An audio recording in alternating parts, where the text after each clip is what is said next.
আধার কেটে যাবে একদিন, আলো আসবেই মোদের অধীন। আধার কেটে যাবে একদিন, আলো আসবেই মোদের অধীন।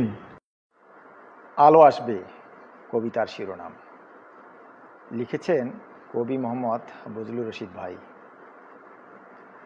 বাংলায় আধার জমেছে, নিস্তব্ধ পথ, ঘন কালো ছায়া, শকুনের চোখে লোভের লালসা।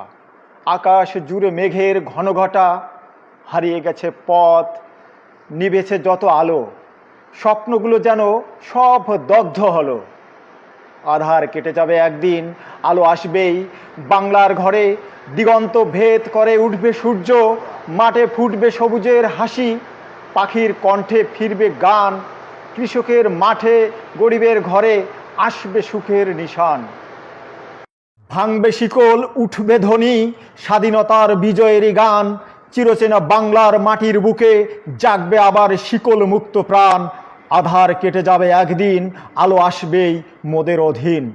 আধার কেটে যাবে একদিন, আলো আসবেই মোদের অধীন, মোদের অধীন।